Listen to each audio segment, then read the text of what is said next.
Good morning student. आपके mid term के exam हो चुके हैं और अब हम आगे का सिलेबस कंटिन्यू कर रहे हैं। आज हम पढ़ेंगे आपकी क्षितिज बुक से उत्साह और अट नहीं रही है पोयम, जिसके पोइट है सूर्यकांत त्रिपाठी निराला जी। पहले हम सूर्यकांत त्रिपाठी निराला जी के बारे में जान लेते हैं। इनका जन्म हुआ था सन 1897 ईस्वी में और इनकी मृत्यु हुई थी 15 अक्टूबर 1961 ईस्वी में। इनका जो जन्म स्थान है वो बंगाल के महिषादल राज्य में हुआ था। इनकी काव्य रचनाएं परिमल, गीतिका, अनामिका, तुलसीदास, कुकुरमुता, अणिमा, अपरा, बेला, नए पत्ते, आराधना, अर्चना आदि है। जो निराला जी थे वो छायावादी कवि थे। छायावादी कवि हमेशा प्रकृति से जुड़ी हुई चीज़ों को लेकर कविताओं की रचनाएं करते थे और इनके माध्यम से ही आम जनता को संदेश दिया करते थे।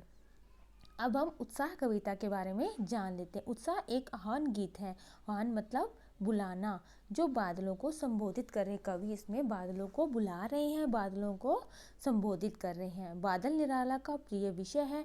कविता में बादल एक तरफ पीड़ित प्यासे जन की आकांक्षा को पूरा करने वाला है, तो दूसरी तरफ वही बादल नई कल्पना और नए अंकुर के लिए विध्वंस, विप्लव और क्रांति चेतना को संभव करने वाला भी है। इसमें इस कविता के माध्यम से जो निराला जी उन्होंने दो भाव से इस एक कविता की रचना की है। यह कविता उस समय रची गई थी जब हमारा भारत देश गुलाम था अंग्रेजों का। अंग्रेजों ने हमारे देश की जनता को बिल्कुल पराधीन बना दिया था। भारतीय जनता के मन में एकदम निराशा आ चुकी थी। उनके मन में कोई भी आशा नहीं थी कि हम किस तरह अंग्रेजों को हमारे भारत देश से भगा सकते हैं, हम उनके खिलाफ किस तरह क्रांति कर सकते हैं। तो जो निराला जी थे उस समय उन्होंने एक कवि को संबोधित किया बादलों के माध्यम से कि ऐसा कवि होना चाहिए जो ऐसी रचना के जो करे, जो निराश जन है, निराश इंसान है, उनके मन में एक आशा का संचार कर सके अपने साहित्य के माध्यम से।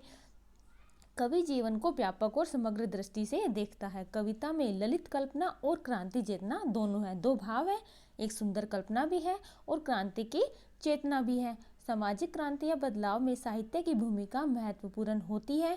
समाज में क्रांति एक साहित्य के माध्यम से भी लाई जा सकती है, कवि यही कहना चाहते हैं। निराला इसे नव जीवन और नूतन कविता के संदर्भों में भी देखते हैं, जिससे इस कविता के माध्यम से आम जनता के बारे में नए जीवन का, नई चेतना का संचार हो। कविता हम नेक्स्ट वीडियो में रीड करेंगे।